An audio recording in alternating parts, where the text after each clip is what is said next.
En République démocratique du Congo, le pape François appelle l'Afrique à être protagoniste de son destin. Situation préoccupante du ou encore situation du pays, abonnez-vous, souscrivez à l'arme. La ferveur et la joie se lisaient dans les yeux et les saluts enflammés des quelques dizaines de milliers d'années. Surtout ne rien rater. Tentez autant que faire se peut d'apercevoir la main, le visage, peut-être de capter le regard de ce pape qui a décidé de venir leur rendre visite pendant 3 jours, en République démocratique du Congo, rez-de-chaussée.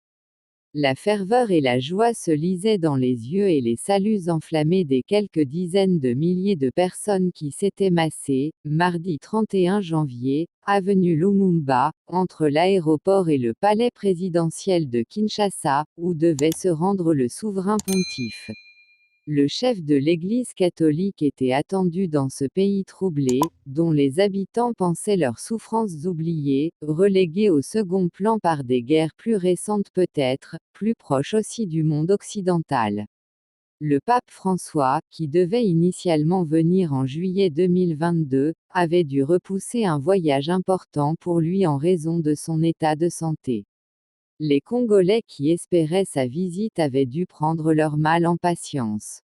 Le pape François est arrivé en rez-de-chaussée, 38 ans après Jean-Paul II. Le pape François est arrivé ce mardi 31 janvier à Kinshasa par l'aéroport international de Ndjili.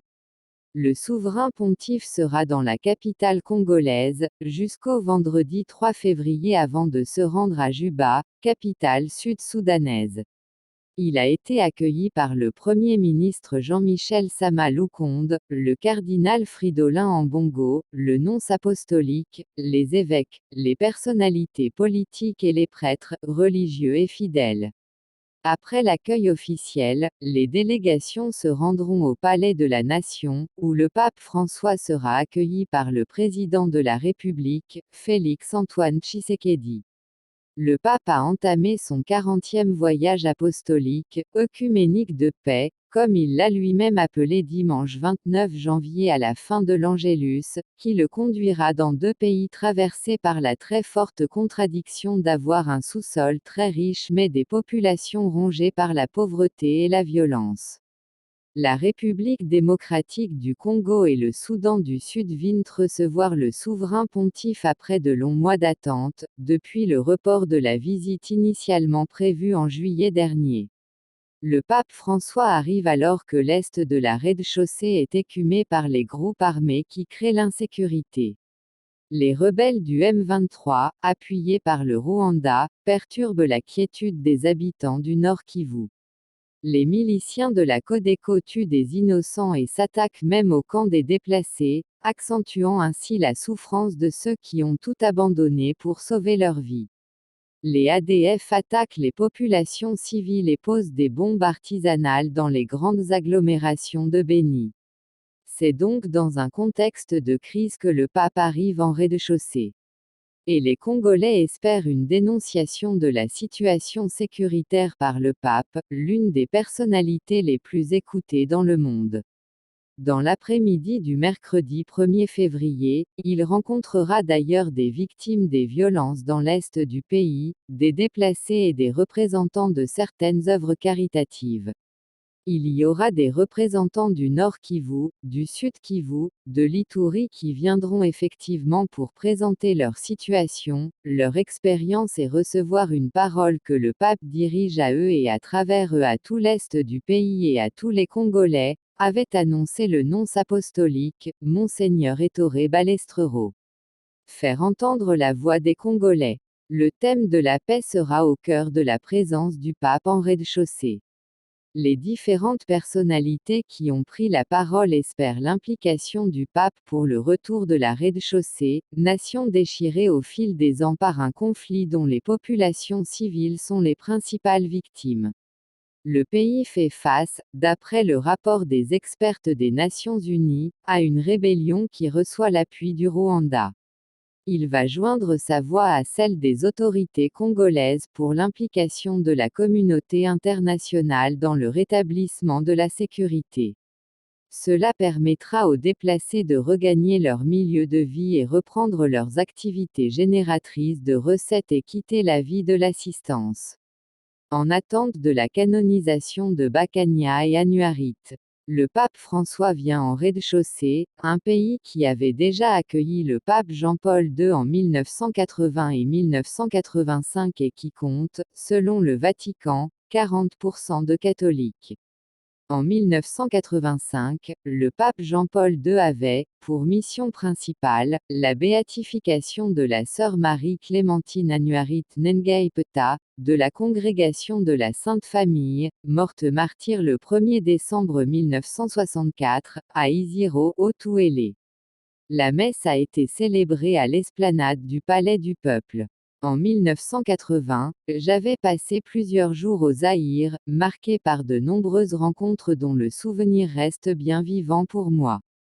Aujourd'hui, je suis particulièrement heureux de pouvoir répondre à la pressante invitation que vos évêques m'avaient présentée à Rome, à venir ici proclamer bienheureuse votre sœur Annuarit Nengaipta. Je remercie Monsieur le cardinal Malula, archevêque de Kinshasa, Monseigneur Monsenguo Pazinha, préside de la conférence épiscopale, et tous mes frères dans l'épiscopat de m'avoir convié au nom de tous les catholiques de ce pays avec une insistance délicate qui m'a touché, avait déclaré le 14 août 1985 le pape Jean-Paul II. Les Congolais attendent la canonisation d'Annuarit Nengaipta, mais aussi celle de Isidore Bacania. Isidore Bacania est un jeune Congolais né en 1885. Mort torturé pour sa foi en 1909, il est reconnu martyr de l'Église catholique puis béatifié en 1994, lors du synode pour l'Afrique par le pape Jean-Paul II. Depuis 1999, Isidore Bacania est déclaré saint patron des laïcs de RD Congo, pays dont il est originaire. La canonisation de ces deux bienheureux attend la fin du processus, avait indiqué le cardinal Fridolin Ambongo. Cela ne dépend pas du voyage du pape. Il y a des conditions pour qu'un bienheureux soit proclamé saint. Il y a des miracles qui ont été attestés et qui sont sous étude. Il faudra que toutes ces questions arrivent tant pas à jour. Le site du Figaro risque de ne pas NTIFE arrive ce mardi à Kinshasa, première étape de son périple africain.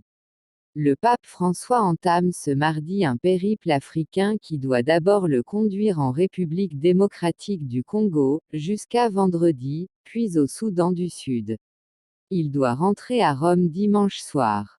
Ce voyage aurait dû avoir lieu en juillet 2022, mais il avait été annulé à la dernière minute suite, officiellement, au problème de genou de François, mais les questions de sécurité avaient pesé.